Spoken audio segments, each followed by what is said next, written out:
including myself. I'm going to do my best to make you guys laugh and to do the newlyweds justice. So here we go. Sarah Erb, who is now Sarah Cox, and I can't believe it, and I can't believe you didn't hyphenate that last name. I don't blame you though. There comes a time in everyone's life where they meet the person that they will know and love for the rest of their lives. The person they look up to, count on, depend on for everything. For Sarah, that person came 13 years ago when she met me. Sarah and I were introduced by my brother Andy when we were 15, and we've been friends ever since. We grew close as we shared our typical high school dramas and boy troubles, and a few inappropriate shenanigans. Fast forward to college, where the real fun began, some of which will not be mentioned. On Sarah's 21st birthday, she did what most 21-year-olds do as they celebrate their introduction into the bar scene. She indulged in too much alcohol. Not to worry though, because I was appointed the designated driver for the evening. Of course, yes.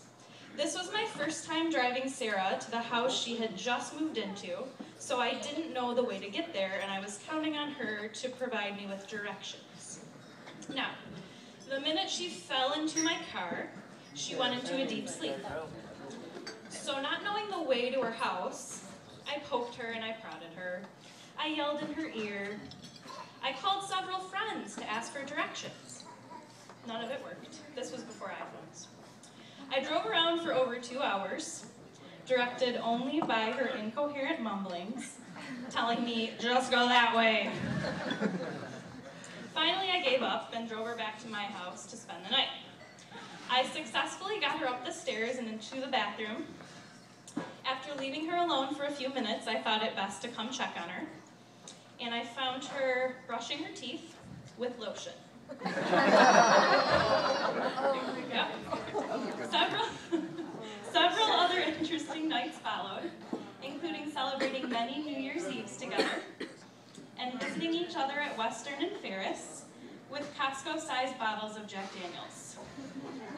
Sarah and I eventually both grew out of the bar phase. She dated a few not-so-wonderful fellows, which contributed to her general feelings on love and relationships. They weren't for her, and she was better off alone. Then she met Scott. The first thing I learned about Scott was that, like myself, he went to WMU, and by that standard alone, he had already surpassed my opinions of all of her other boyfriends. After meeting Scott for the first time, I thought he was shy, but a really nice guy. Then I heard that he liked to dress up in a full-out leprechaun costume every St. Patrick's Day and is treated like a local celebrity. I knew Scott and Sarah's relationship had to be serious because the Sarah from the past had changed her tune on love. Gone was the Sarah who claimed she would never get married. Friends began to see her holding hands, sneaking kisses, and posting mushy updates on Facebook. Scott perfectly complements Sarah's personality. In some ways, they are complete opposites. Scott makes sure the bed is made in the morning, while Sarah argues that doing so couldn't be more pointless. He refuses to touch a salad, and she loves vegetables. Scott is very calm and collected, while it doesn't take much to stress Sarah out. However, when it comes to the things that matter, they couldn't be more balanced. They both make time for friends and family in their lives and can see beyond just their relationship. They both have the utmost respect and trust for one another. They show genuine kindness, and I believe these are qualities that make a relationship and a marriage. They treat each other as equals and bring out the best in each other.